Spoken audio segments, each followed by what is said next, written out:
Et toi, du coup, comment elle s'est passée ta première année ? C'était un bon choix finalement de changer d'études ? Ouais, j'ai pas regretté du tout. Eh ben vas-y, raconte.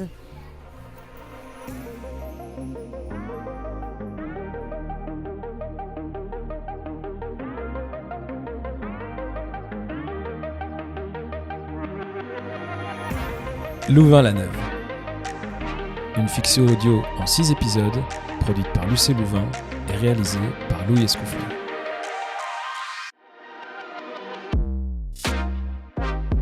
Épisode 3. Sans m'arrêter.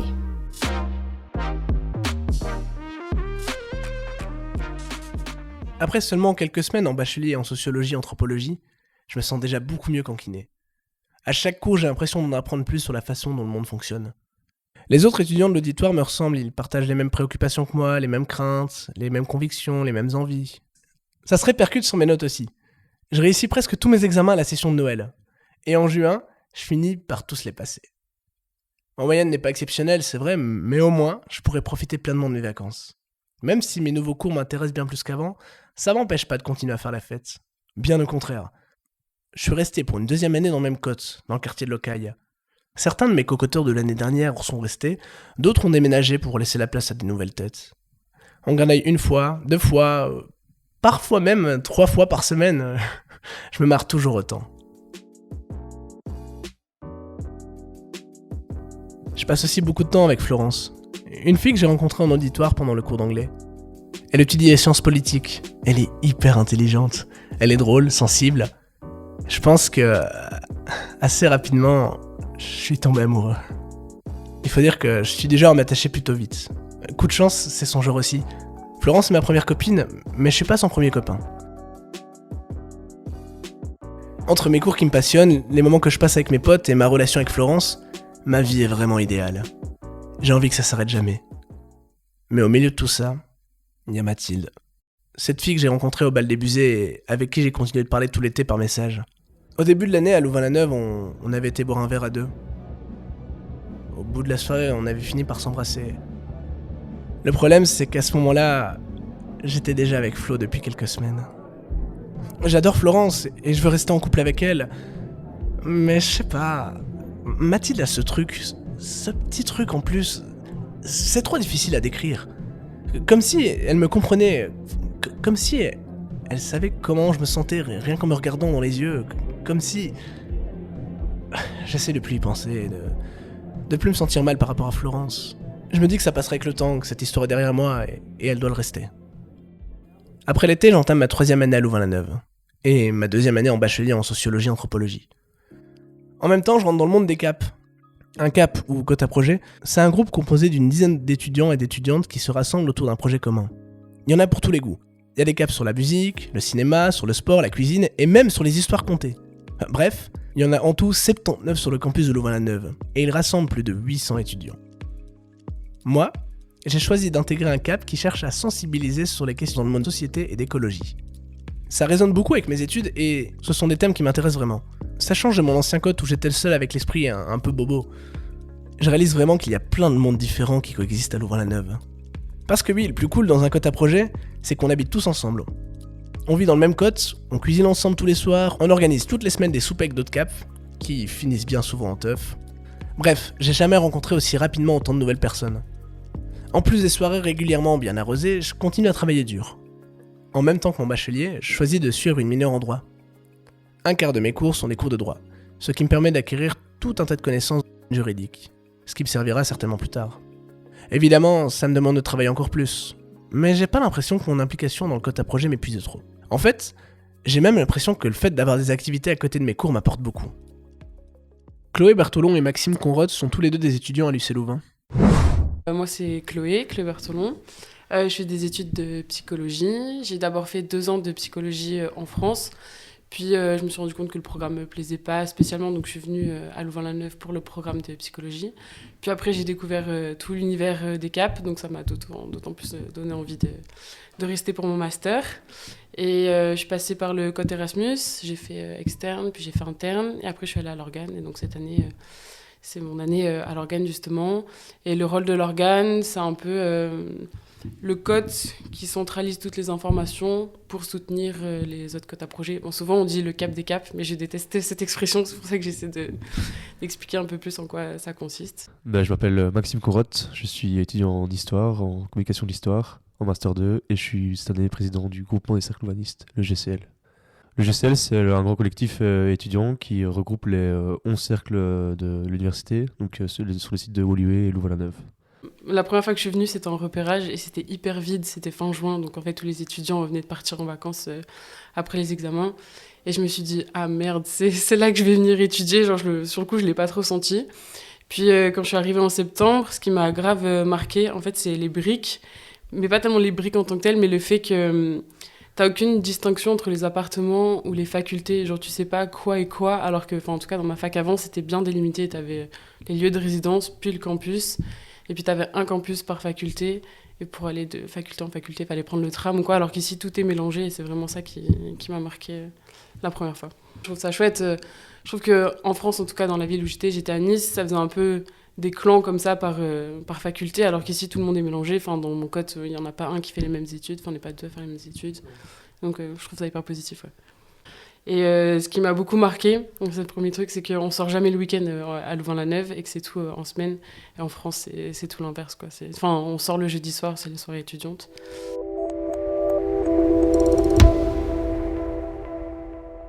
J'ai demandé à Chloé et Maxime pourquoi il était important d'après eux de s'investir dans des activités extra-académiques à Louvain-la-Neuve. Moi, je suis du côté animation, enfin, du coup, on organise l'animation, donc je trouve que ça apporte énormément. Enfin, ça complète beaucoup ma formation, je trouve. J'aurais pas appris ce genre de choses au cours de mes études. Et je trouve qu'à Louvain-la-Neuve, les étudiants, on est facilement empowered. On peut prendre beaucoup d'initiatives, on a beaucoup de liberté, beaucoup de soutien de la part de l'UCL d'une certaine manière, parce que les CAP, c'est quand même un truc incroyable ça n'existe qu'à Louvain. Enfin, maintenant, ça commence un peu à migrer en France, apparemment, mais tu pourras jamais retrouver la dynamique des CAP dans une autre ville parce que ça a été... apparemment, la ville de Louvain a été conçue pour qu'il y ait des communautaires avec ce genre de vie et tout ça, donc c'est très difficile à répliquer ailleurs. Je pense que les activités extra-académiques sont une source d'activités qui permettent une certaine maturité pour les étudiants. Ils peuvent développer leurs projets, leurs propres idées, ils sont autonomes. Donc je pense que plus on développe des qualités, on appelle ça des soft skills, comme on dit. Et donc, on crée aussi énormément de liens qui permettent une solidarité dans les cours, dans la vie de tous les jours et même pour plus tard. Et ces amitiés, elles sont pérennes, j'ai envie de dire. C'est des liens pour la vie. J'ai l'impression que je prends beaucoup plus facilement d'initiatives, des décisions, que je communique mieux aussi sur mes limites. Quand je sais pas quelque chose ou quoi, j'ai moins peur que certaines personnes, je pense, de dire mon point de vue, tout simplement, parce que je pense que, du coup, en CAP, je sais pas comment ça se passe en régional ou en cercle, mais on a des réunions tous les dimanches soirs pour se concerter, et en particulier à l'organe, il y a une certaine mission de représentation, donc il faut porter ta voix, quoi, il faut pas te laisser, entre guillemets, démonter, quoi, donc je pense que ça aide beaucoup dans la prise d'initiative, dans l'autonomie, puis dans la créativité aussi, je pense que quand tu passes par les CAP, tu te rends compte qu'il y a 1001 choses qui sont possibles et que tu peux réaliser plein de projets, qu'il n'y a pas tant de limites que ça. Et puis tu vois par quels moyens tu peux obtenir ça. On apprend à devenir plus mature, mais devenir plus mature, c'est aussi savoir dire non. Et on a dans une ville étudiante, mais il y a ville et aussi le côté étudiante.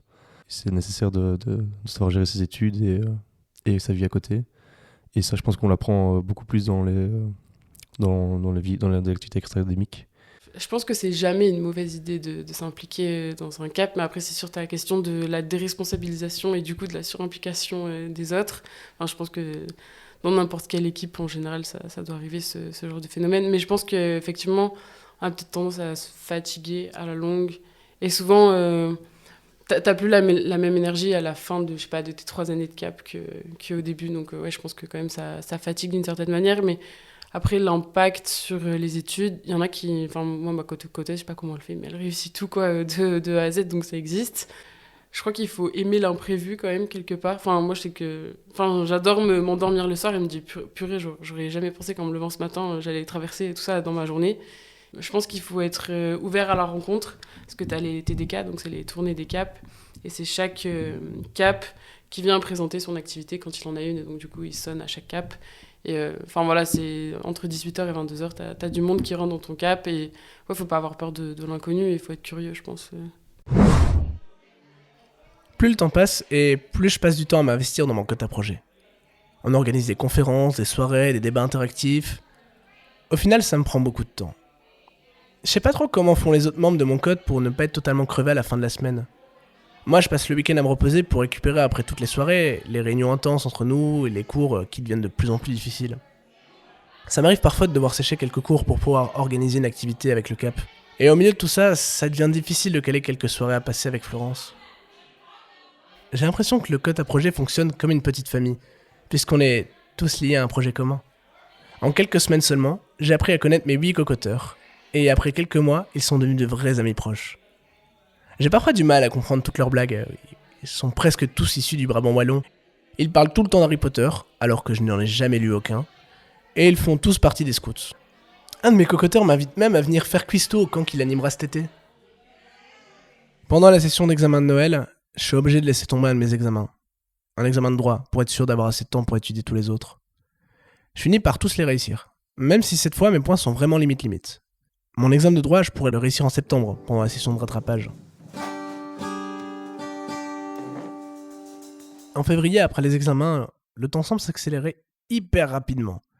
On organise plein d'activités avec les caps, et pour la première fois, je dois prendre les commandes d'un événement.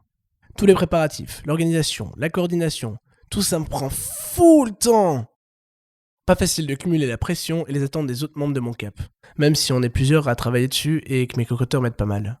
Certains étaient déjà là l'année dernière, et leur expérience est vraiment précieuse. Ils savent qui je dois contacter pour louer du matériel, comment faire pour réserver une salle, et m'aident à gérer la communication autour de l'événement. Grâce à ce travail d'équipe, on est certain de rien oublier. Les soirées s'accumulent elles aussi. Je buvais déjà beaucoup quand j'étais pas en quota projet, c'est vrai, mais cette année, j'ai l'impression de faire la teuf encore plus qu'avant.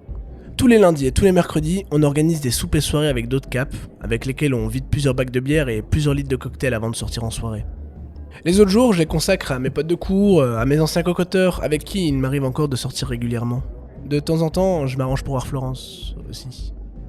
D'autres soirs au cote, on picole tranquillement en discutant et en préparant nos activités futures. Les affonds deviennent de plus en plus nombreux et donc de plus en plus simples. Dès que je rentre de cours, il y a au moins une personne pour me proposer de boire une bière. Je dis rarement non.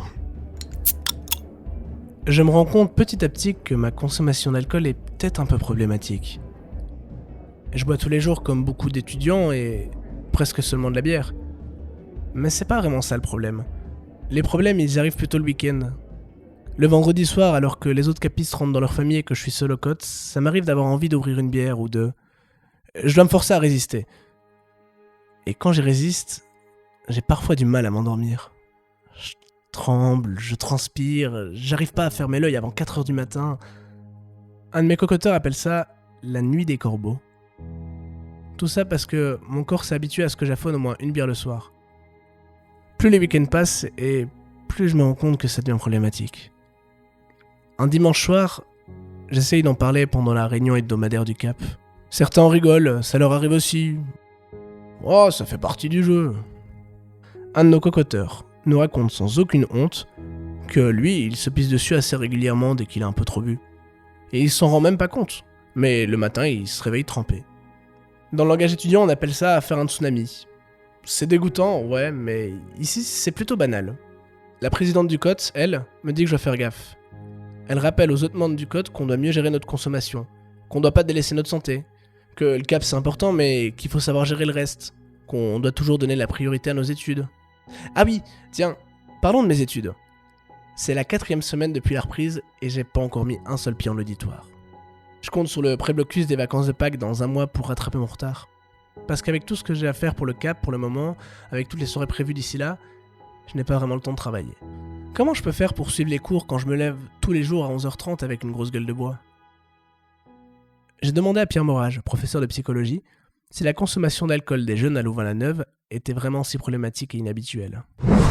le fait que les étudiants boivent de l'alcool et parfois de manière excessive, c'est pas quelque chose du tout de nouveau. Mais l'UCL a voulu mettre des chiffres, ou en tout cas une évaluation précise sur cette surconsommation. Et donc ça a commencé en 2010 avec une étude dans laquelle on demandait aux étudiants en fait quelle était leur consommation d'alcool et d'autres substances, à quelle fréquence, avec quelle intensité. Bref, on voulait vraiment avoir un panorama de la consommation d'alcool des étudiants. Et puis on a refait cette étude en 2015 et en 2020, l'idée est de la faire tous les 4-5 ans pour avoir quelque chose pour avoir l'évolution. Et donc, l'observation dès 2010, l'observation centrale, c'est qu'évidemment, les étudiants consomment beaucoup. En tout cas, une partie des étudiants, et en particulier avec un type de consommation qui n'est pas forcément celui qu'on voit dans la population générale, mais un type de consommation qui est ce qu'on appelle le binge drinking, c'est-à-dire une consommation excessive, ils boivent beaucoup, mais épisodique, ils ne boivent pas tous les jours. C'est typiquement l'étudiant qui va sortir 1-2 fois par semaine, et pas consommer d'alcool entre deux, mais par contre, dans la soirée où il sort, il va consommer des grandes quantités, 10, 15, 20 doses d'alcool, donc 20 bières classiques. Donc évidemment, c'est toujours embêtant de mettre des étudiants tous dans le même sac et de dire les étudiants sont binge drinkers, parce que c'est faux, et parce qu'en plus, ça crée une norme. Et c'est vraiment un problème central, c'est que en faisant ces enquêtes, quand on les diffuse, on instille l'idée dans l'ensemble de la population, mais aussi chez les étudiants, que c'est normal de boire ou que c'est ce qu'il faut faire. Et donc c'est toujours dangereux la façon dont on communique là-dessus.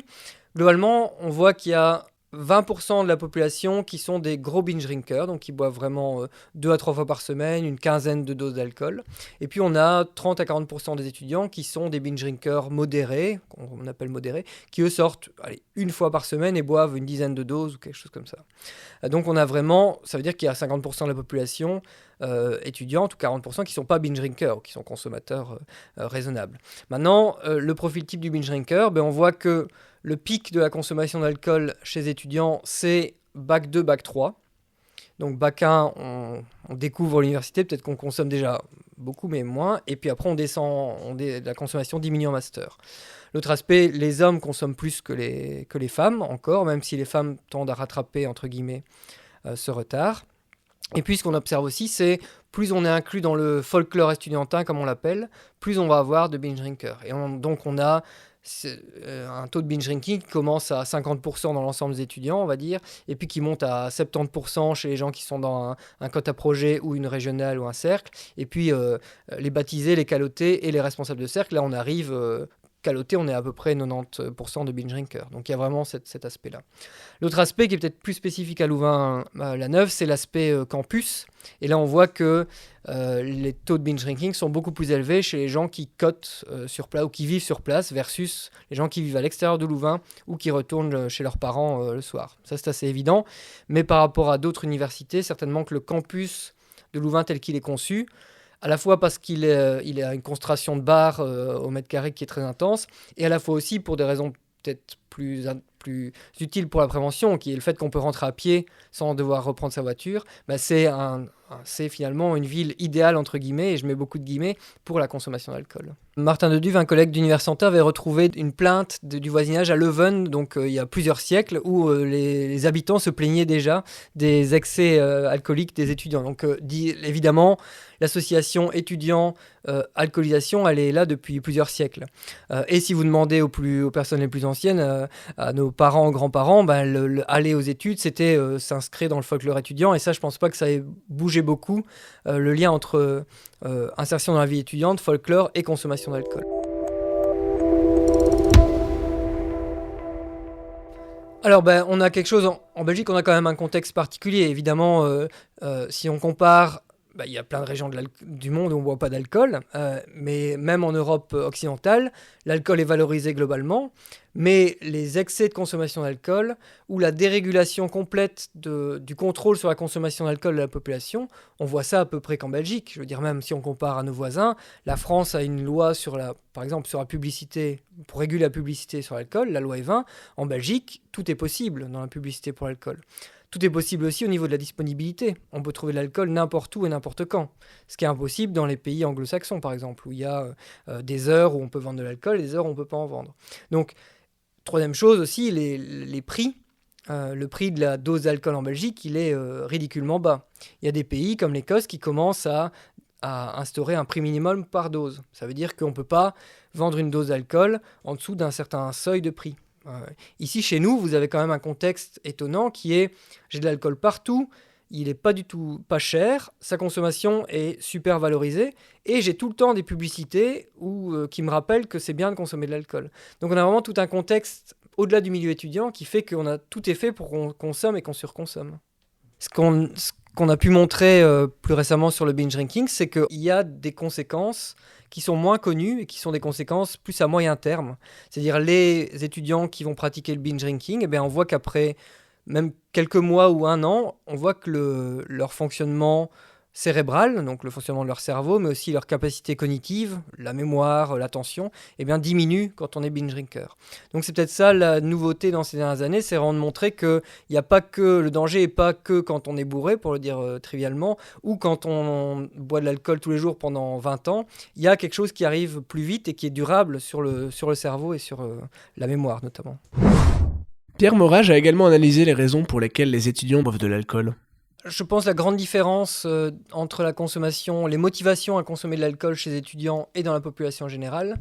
Bon, si on regarde les motivations à consommer, on peut consommer pour soi, c'est-à-dire soit pour se sentir plus joyeux, plus euphorique, soit pour oublier son anxiété ou sa mauvaise humeur ou ses problèmes.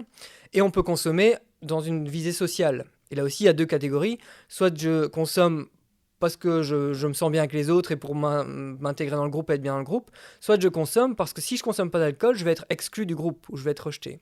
Et on voit que ces 4 motivations sont présentes chez les étudiants comme dans la population générale, mais les aspects sociaux sont beaucoup plus intenses. C'est-à-dire que les étudiants vont rapporter beaucoup plus fréquemment, boire soit en soirée, en contexte social, parce que ça les rend heureux, ils se sentent bien avec les autres, donc toujours en lien avec les autres, soit, et c'est peut-être le plus inquiétant, consomment de l'alcool parce que s'ils ne le font pas, ils se sentent rejetés ou en tout cas ils auront des difficultés à s'intégrer dans le groupe. Et ça montre probablement que, évidemment dans la population générale, et on peut penser à nos soirées à tous où quand on ne boit pas d'alcool on doit le justifier, ce qui est quand même toujours étrange, mais c'est peut-être encore plus vrai chez les étudiants, et l'insertion sociale à l'université, elle passe encore beaucoup, et certainement trop, par la consommation d'alcool et l'obligation, entre guillemets, de consommer de l'alcool pour être intégré. Donc il y a vraiment cet aspect spécifique par rapport à la population générale de devoir boire, entre guillemets, pour s'intégrer, ou en tout cas boire dans un contexte social et avec les autres. Si on parle de consommation excessive seule, il y a très peu d'étudiants qui rapportent ça. Et on peut l'observer en regardant finalement, quand on regarde le taux de dépendance à l'alcool chez les étudiants, c'est-à-dire les étudiants qui sont vraiment dépendants à l'alcool et qui auraient besoin d'un traitement au plan psychiatrique, on va dire, eh bien ce taux, il est un peu plus faible que dans la population générale. Donc on peut se dire, il y a quand même 8% des étudiants qui répondent aux critères de dépendance à l'alcool. Ce qui est énorme, c'est inquiétant, mais c'est pas plus, c'est même un peu moins que dans la population générale.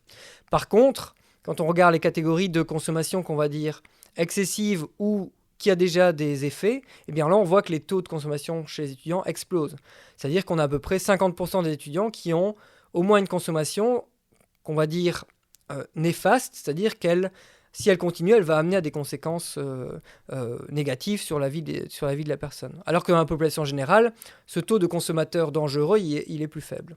Donc, pour synthétiser, pas plus d'alcooliques, entre guillemets, chez les étudiants que dans la population générale, mais par contre, beaucoup plus de gros buveurs et de buveurs à risque de développer une dépendance par après.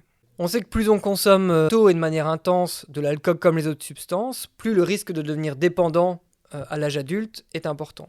Maintenant, évidemment, ça n'aurait aucun sens de dire que tous les étudiants binge drinkers vont devenir alcooliques. C'est pas ça qui se passe. Mais par contre, il y a un accroissement du risque de devenir, alors pas forcément au début de l'âge adulte, mais même plus tard, d'avoir un retour à une consommation excessive et là, potentiellement dangereuse. Malgré les recommandations de ma présidente de CAP, je passe les semaines suivantes à teuffer sans m'arrêter. L'activité que j'avais pris la responsabilité d'organiser s'est très bien passée. Ce qui m'a libéré un peu de temps pour avancer dans mes cours. Mais j'ai pas trop le courage à m'y mettre. Mes co-auteurs, eux, ne travaillent pas pendant l'année. Ils se contentent d'étudier juste avant les examens, pendant le blocus. Et ils ont toujours réussi leurs examens sans problème. Pourquoi se mettre à étudier si tôt quand on peut ouvrir ses cours en dernière minute et réussir ? Comme le dit le proverbe, semaine 10, tu bosses ou tu bisses. Voilà, je bosserai en S10. Avec Florence, ma copine, ça va pas trop. Je m'en rends compte peut-être un peu tard, mais j'ai pas l'impression qu'elle est vraiment fêtarde. Elle cote pas à Louvain-la-Neuve, donc elle vient parfois dormir chez moi, dans le cote à projet. Même si elle s'entend bien avec mes cocoteurs, elle est dégoûtée par le manque de propreté dans le cote. Il faut dire qu'on n'a pas trop le temps de passer le balai, c'est clair. Elle dit que je suis pas le même quand j'ai bu, que mon humour devient plus piquant, qu'elle a l'impression que je l'aime moins. Elle s'imagine que je vois d'autres filles, ce qui est pas vrai. Dès qu'on se voit, elle me prend la tête pour me dire qu'on se voit plus assez. Plus les semaines passent, et moins elle supporte de me voir guindailler.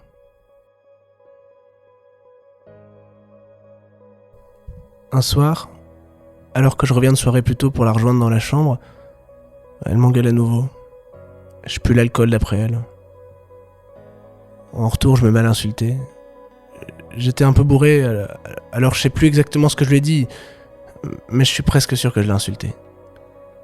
Elle me gifle, et je lui dis que c'est terminé. Qu'elle peut rentrer chez elle, qu'on se reverra plus. Je m'endors dans le canapé alors qu'elle claque la porte du Cap. Le lendemain, après 1 an et demi de relation, je réalise que nous deux c'est terminé, et que malgré tous mes messages d'excuses, je la récupérerai jamais.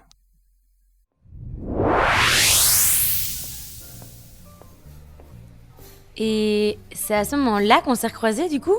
Ouais, plus ou moins à ce moment-là. Je m'en rappelle un peu. Quelques jours plus tard, je suis tombé sur toi en soirée, totalement par hasard. On a discuté et tu m'as proposé d'aller parler à ton cote.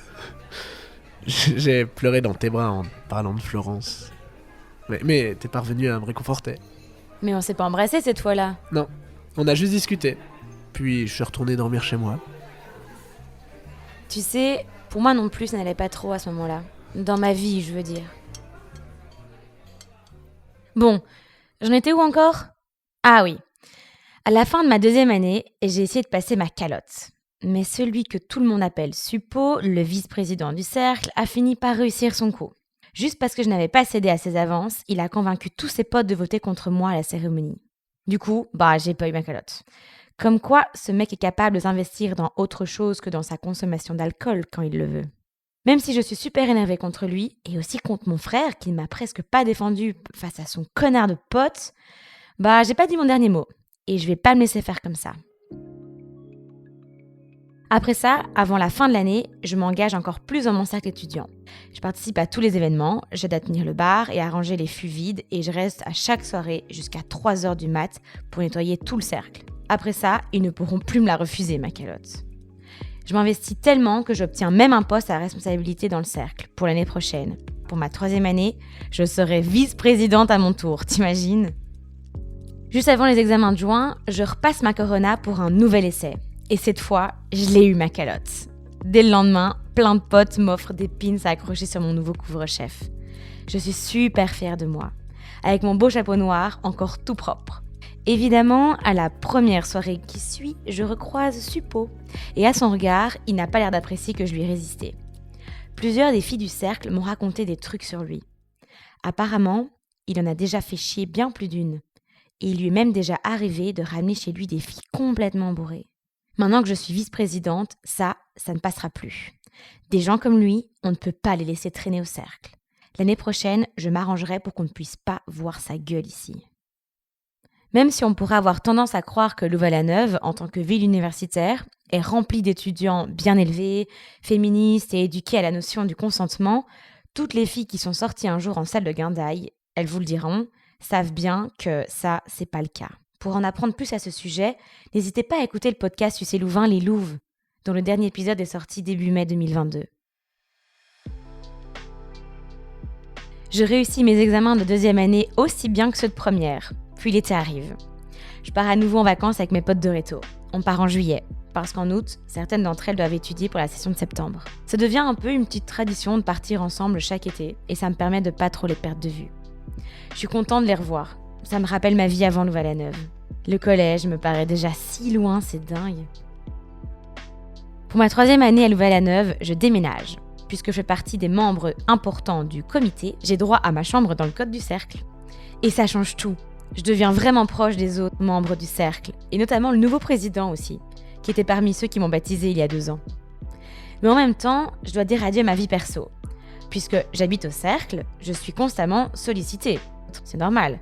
Je dois aider à gérer la salle, les activités, les soirées, et tous les jours, il y a un nouveau truc à faire. Début d'année oblige, de nouveaux étudiants arrivent et le baptême recommence. Je dois participer à son organisation, mais je dois aussi essayer de gérer les journalistes qui veulent venir filmer les Bleus, comme chaque année.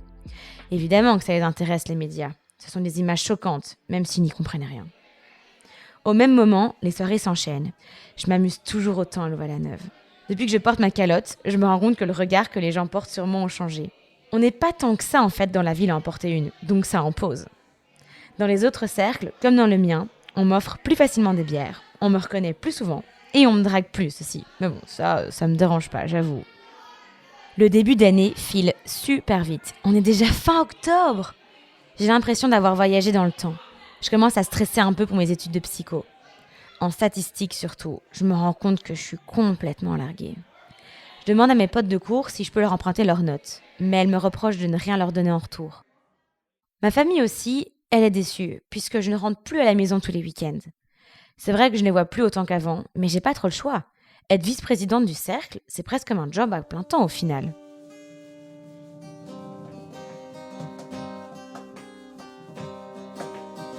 Quoi qu'il arrive, à Louvain-la-Neuve, il y a une règle qui ne sera jamais enfreinte. La bière coulera toujours.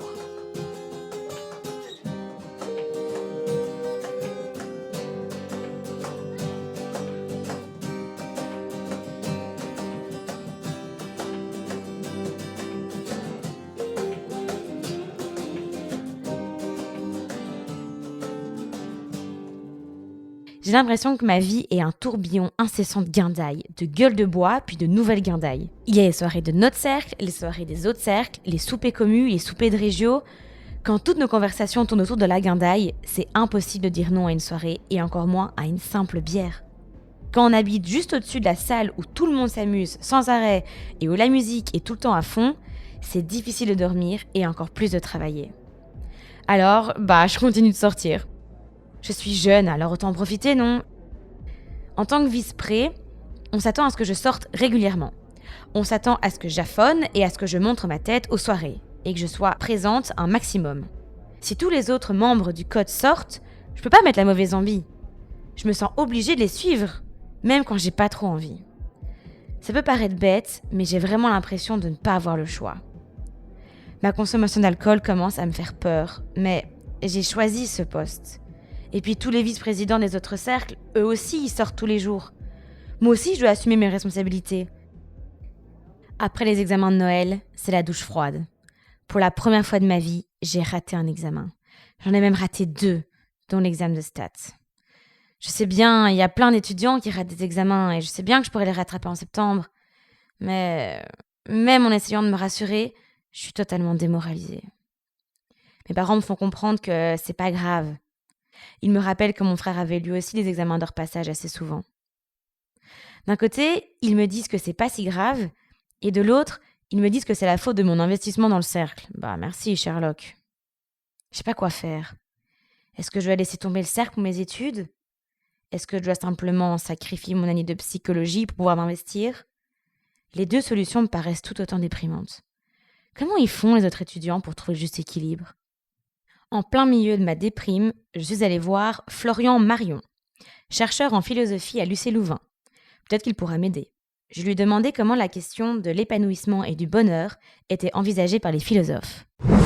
Comme dans tout sujet en philosophie, il n'y a absolument pas de consensus. En revanche, on peut cartographier la carte des différentes options sur la nature du bonheur. Premièrement, en faisant une petite distinction, c'est que par le bonheur en français, on a tendance à confondre deux idées. Donc une idée psychologique, l'état psychologique de « je suis heureux ». Je suis heureux si j'ai des affects positifs, donc par exemple du plaisir, du contentement dans ma vie. Et si je juge mon existence, donc soit dans son entier, soit une large période, comme satisfaisante pour moi, ça c'est une dimension donc très subjective, qui est l'état psychologique du bonheur. Et en philosophie, on discerne aussi un état qui est un peu plus, objectif, qui n'est pas un état psychologique, c'est qu'est-ce qui fait qu'une vie est bonne à mener pour quelqu'un, quoi. Qu'est-ce que le bonheur pour moi, quoi. Et donc là, on n'a encore pas de consensus du tout, mais il est utile de cartographier entre trois positions, donc 3 positions de base, qui sont toutes insatisfaisantes, prises isolément, et qui nous amène à des théories qui sont les théories un peu plus historiques du bonheur et qui, elles, sont des théories qu'on va appeler hybrides. La première théorie non hybride, donc la première théorie pure, c'est bien sûr l'hédonisme. Ça consiste à dire que pour être pleinement heureux, il faut maximiser la notion de bien-être psychologique dont on a parlé tout à l'heure. Et donc le but, c'est d'avoir le plus cet état psychologique de bonheur. On a une seconde théorie, qui est la théorie selon laquelle être heureux, c'est satisfaire ses désirs. Pas n'importe quel désir, donc certains désirs rationnels, parce que nous avons tous des désirs irrationnels.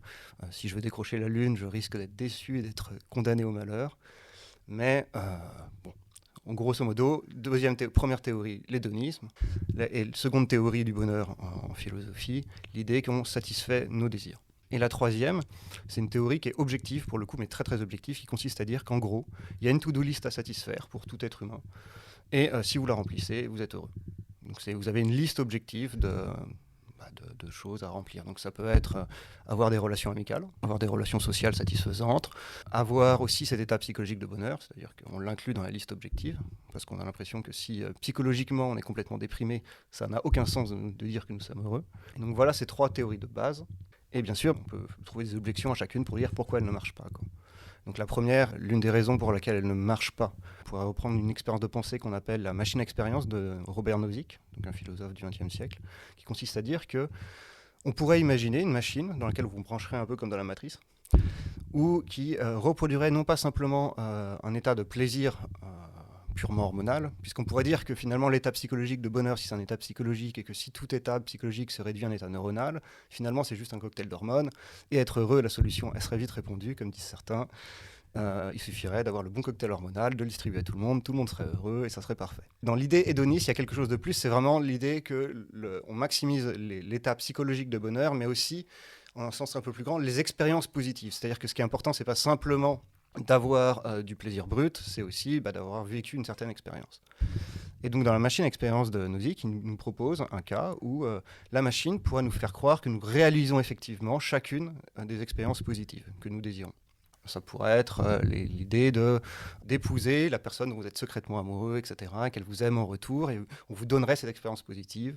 Et la question de Robert Nozick, c'est de dire, bon, si on vous donne le choix entre aller dans cette machine, où finalement tout est illusoire, mais vous avez vraiment les expériences positives, ou de rester dans le monde réel, intuitivement, nous dit Nozick, les gens refuseraient de se faire connecter, parce qu'il donne un poids un peu plus fort à l'idée que même si ma vie réelle n'est pas parfaite, elle a quelque chose de plus que simplement rentrer dans une machine et être connecté à la matrice. Donc ça, c'est intéressant comme expérience de pensée, parce que ça a été discuté, les résultats. Donc certains ont dit que les résultats étaient beaucoup plus contrastés que les résultats que donnait Robert Nozick. Mais finalement, il y a une sorte de, quand même, in fine, de consensus pour dire que oui, il y a quelque chose de plus, et que les gens considèrent que ça serait une meilleure vie pour eux, donc une vie où ils seraient plus heureux, ce serait la vie réelle, plutôt que celle où on est juste connecté et on ressent juste des expériences positives, un peu comme les livres de science-fiction, quoi. Et là, donc, on a une seconde théorie, la théorie selon laquelle c'est satisfaire ses désirs. Et là, le gros bémol, c'est que dans nos désirs, on a des désirs irrationnels et on a des désirs, comment dirais-je, mal informés. C'est-à-dire comment on choisit les bons désirs à satisfaire, etc. Et surtout, les désirs, selon cette théorie, c'est quelque chose de complètement subjectif. Donc, si vous êtes, admettons, un dictateur d'un pays lointain et que votre plus grand désir, c'est d'envahir votre voisin, eh bien, ça serait une bonne chose pour vous. Votre bonheur, ça serait d'envahir ce pays, ça serait de massacrer sa population ou n'importe quoi. Et on a envie de dire, oui, mais c'est pas ça que j'entends par bonheur, quoi. On a envie de dire qu'il doit y avoir une différence, on a une espèce de jugement moral entre les différents désirs. Et donc, ça ne doit pas être n'importe quel désir qu'il faut satisfaire. On pourrait aussi penser à des gens qui ont des désirs tout simplement néfastes. J'ai le malheur d'être fumeur, je fume, ça me procure du plaisir, ça satisfait aussi un désir que j'ai quotidiennement. Pourtant, je sais très bien que ça va nuire à ma santé. Et pourtant, j'ai aussi le désir d'être en bonne santé. Donc, il peut y avoir un conflit dans les désirs. Donc, en soi, il n'y a pas simplement quelque chose de subjectif dans le bonheur. Ce qui nous amène à la dernière position pure, qui consiste à dire que on a une liste des choses en tant qu'être humain, on a une sorte de mode d'emploi, et si on respecte une certaine to-do list, on arriverait à arriver au bonheur. Le problème, c'est que c'est un peu arbitraire, qu'est-ce qu'on met dans la liste. Et là, pour le coup, les éthiciens qui travaillent sur le bonheur et qui défendent les théories des listes objectives ne sont pas forcément d'accord. Ils incluent tous l'idée que la connaissance, c'est important, qu'une vie sociale assez bien remplie, c'est important, que l'état psychologique de bien-être est aussi important, etc.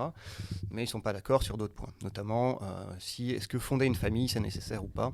Et là, vous voyez tout de suite qu'il y a quelque chose d'idéologique quand on dresse ces listes. Donc, l'une des solutions pour les partisans de la to-do list, c'est de défendre que, en fait, en vertu de la nature humaine, il y a certaines choses qui doivent être satisfaites. Donc, il s'avère que le défaut des to-do list, c'est surtout le caractère arbitraire des choses qui sont à satisfaire. Mais aussi, un autre problème est d'ordre subjectif, c'est que si on vous dit ce que vous devez faire, vous devez fonder une famille, vous devez réussir vos études, trouver un emploi qui ait du sens pour vous, avoir beaucoup d'amis, etc. Mais qu'en fait, vous êtes casanier, que vous êtes feignant, etc., ça ne va jamais créer chez vous le sentiment de bien-être, le sentiment psychologique de bien-être. Et donc, on perd quelque chose qui semblait assez intuitif avec l'hédonisme, qui consiste à dire que le bonheur, c'est aussi un état psychologique.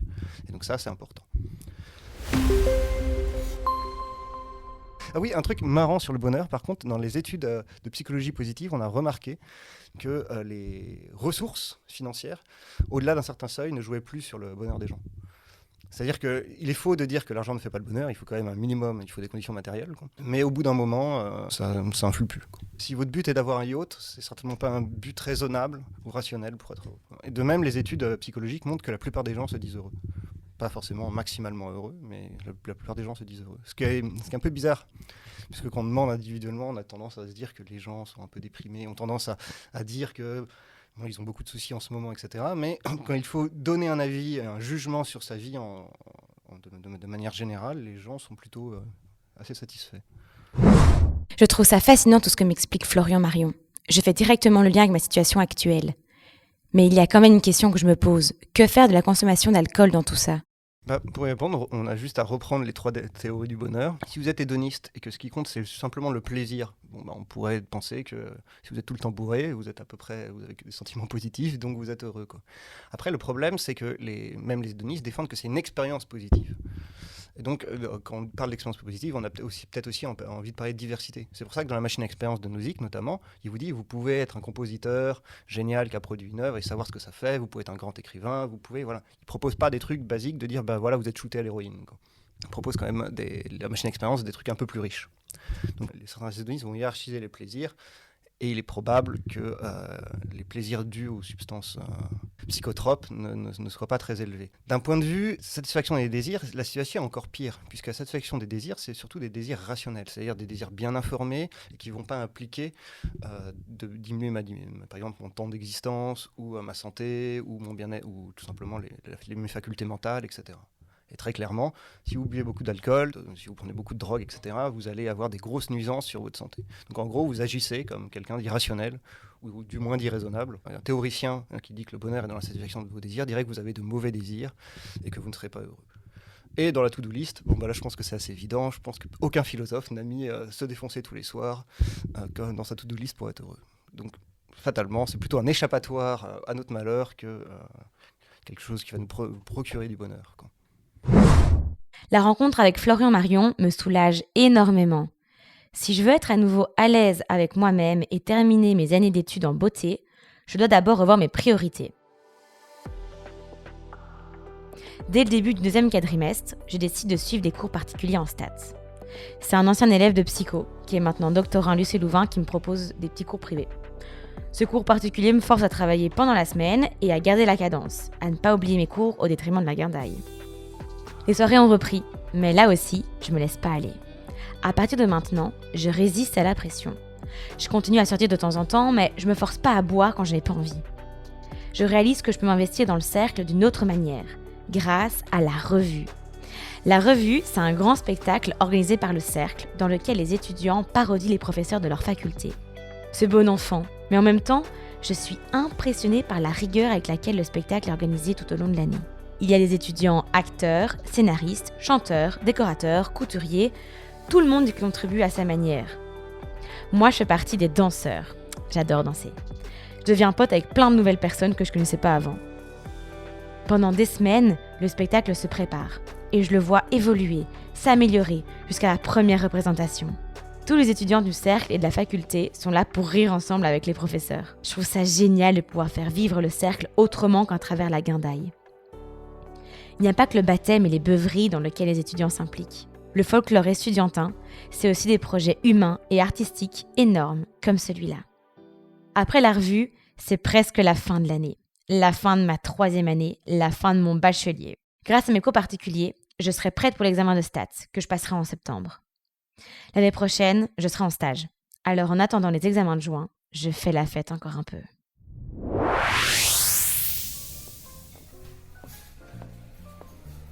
Et à la fin de la soirée, je tombe sur toi, devant le cercle. On était tous les deux un peu bourrés, mais pas trop. Je crois que cette 3e année à Louvain-la-Neuve nous a bien secoués, tous les deux. Le hasard fait quand même bien les choses. Parce que si je me souviens bien, j'avais justement pensé à toi ce jour-là. On s'était plus revus depuis la fois où tu m'avais réconforté. Cette fois-ci, on avait pu parler à tête reposée. C'était bien. Et on a continué à se voir après. C'était cool. Après ta rupture, t'avais arrêté de boire, si je me souviens bien. À ce moment-là, à la fin de la 3e, on était tous les deux bien mieux dans notre peau. Et on aurait pu sortir ensemble, je pense, non ? Si, peut-être, mais... C'est le moment que t'as choisi pour partir en Erasmus.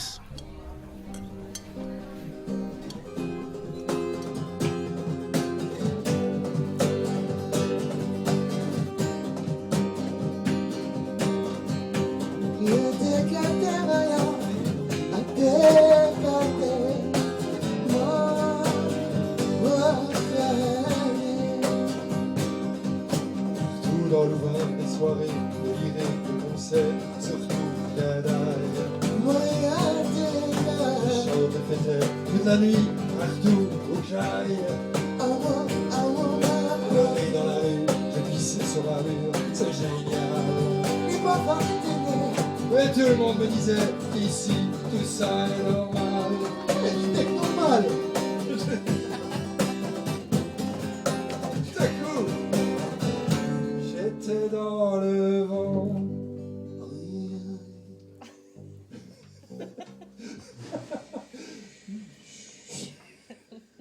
Louvain, la mer, tu me donnes la mer, tu me fais chanter sans m'arrêter. En fait, toute l'année, parfois pleure. Mais non, jamais je ne t'oublie. Louvain,